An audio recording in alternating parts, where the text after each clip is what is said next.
번째 주제 발표는 동학천도교의 남북교류와 민족통일이라는 주제로 경희대학교 임형진 교수님의 발표를 청해 듣도록 하겠습니다.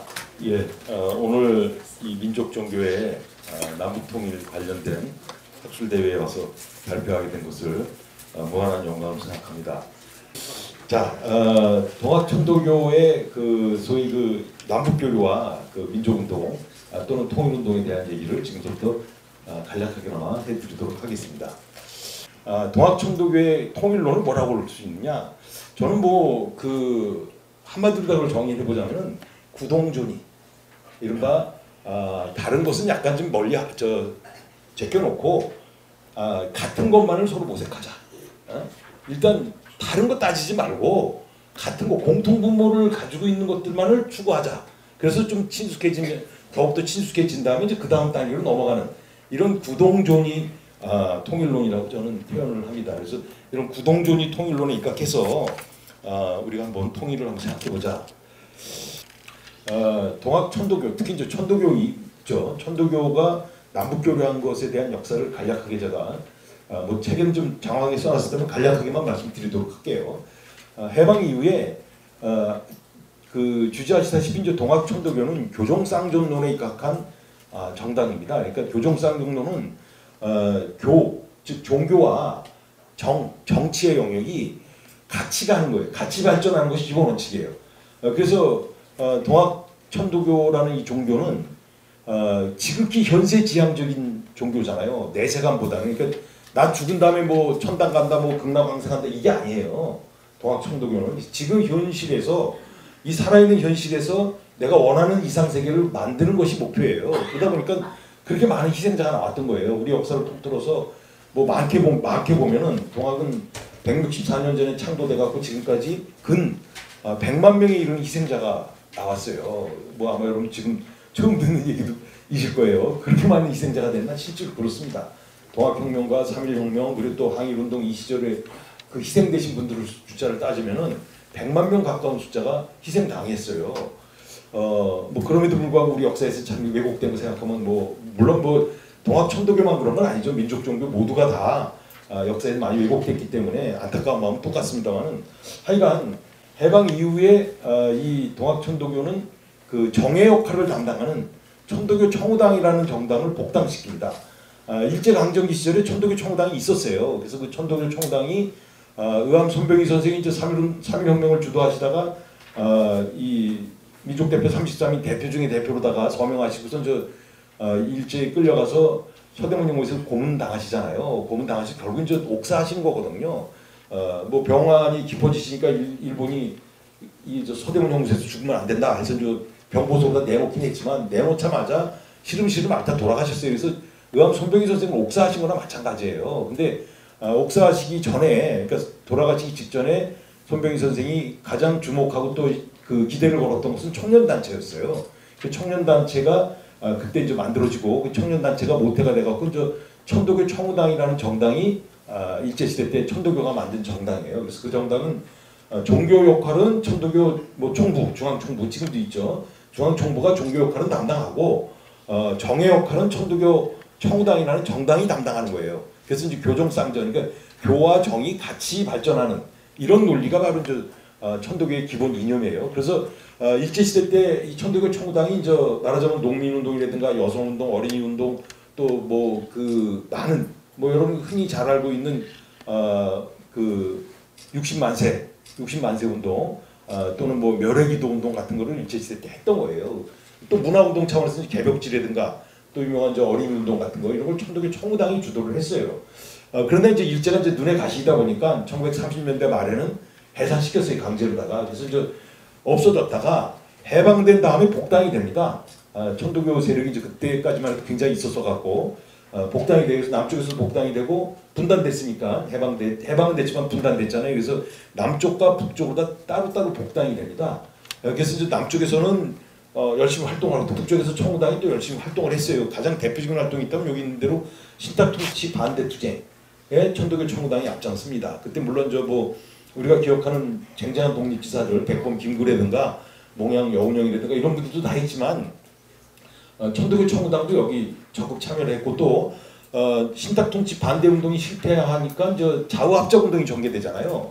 근데 그 좌우합작 운동에서도 또 천도교 청우당은 적극 참여를 합니다. 또 좌우합작 운동마저도 좌절되잖아요. 실패하고 나서 가능한 지역만의 총선거다라고 해서 이제 남한 지역만 총선거가 유엔에서 결의를 하니까 이건 말도 안 된다. 왜 그 가능한 지역만 그러면 정권 만들려고 우리가 독립운동했냐라고 하면서 독립지사들이 남북협상을 추진하잖아요. 그래서 백범 김구를 비롯한 우사 김규식 선생 같은 분들이 이제 북행을 해서 평양에 가서 김일성을 만나지 않습니까? 그때 그분들만 간 게 아니고 남쪽의 천도교 청우당 대표들도 열심히 참여를 했어요. 많이 참여했어요. 여기 사진이 하나 있는데 이게 이제 그 남북 협상이 열렸던 모란봉 극장이 평양에 제가 이거 직접 가서 찍어온 겁니다. 모란봉 극장인데 그때 이분이 바로 최동호 선생입니다. 최동호 선생. 임시정부의 법무부장, 그러니까 지금보다 법무부 장관이죠. 그 하셨던 최동호 선생이 이제 천도교 청우당을 대표해서 여기 가셔갖고 이 모란봉 극장에서 저 성명서 낭독하시는 사진이에요. 이거 북한에 같은 게 있더라고요. 그래서 이거 찍어갖고 온 건데 하여간 이렇게 남북 협상에도 참여를 했죠. 그러나 이 남쪽에는 이승만 정권이 들어서고 또 그리고 북쪽에는 이제 김일성 정권이 외세와 결탁된 세력들에서 결국 정권이 수립되지 않습니까? 그런데 남쪽에서는 이승만이 집권하자마자 눈에 가시였던 정당이 천도교 청우당이었어요. 여러 가지 이유 눈에 가시였던 거는 자신이 정권 만드는데 반대도 했지만 특별히 천도교 청우당 노선, 그러니까 천도교가 임시정부 만들 때 이승만을 탄핵했잖아요. 그 상위 임시정부에서 초대 대통령이었지만 탄핵된단 말이에요, 이승만이요. 근데 그때 천도교 대표들이 열렬히 그 탄핵을 찬성해요. 그래서 이제 그때서부터 이승만은 천도교에 대한 안 좋은 감정을 가지고 있었던 것 같아요. 그리고 자신이 집권하자마자 천도교 청우당을 해산시킵니다. 이건 좌파 정당이다. 공산당과 언제든지 내통할 수 있는 정당이다 해서 가장 먼저 해산당하는 정당이 천도교 청우당입니다. 그래서 지금까지 남쪽에서는 천도교 청우당이 없어진 거예요. 지금까지 없어요. 그러면 이제 북쪽에는 지금도 있는 거예요. 그 천도교 청우당이. 그리고 북쪽의 교세는요.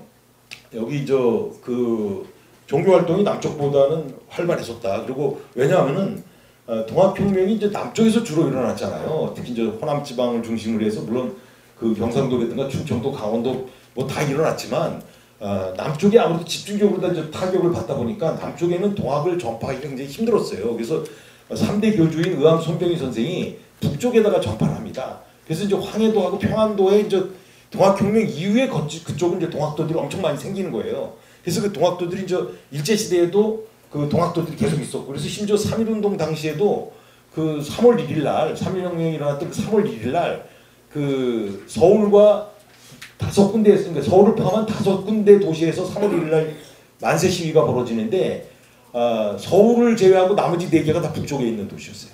평양, 뭐 이런 해주 뭐 이렇게 해갖고, 이런 식으로 다 북쪽이 교세가 썼어요. 그래서 1900 요게 요 밑에 있는 요게요. 광복 당시, 그러니까 그 해방 직후죠. 해방 직후 북한에서 통계낸 겁니다.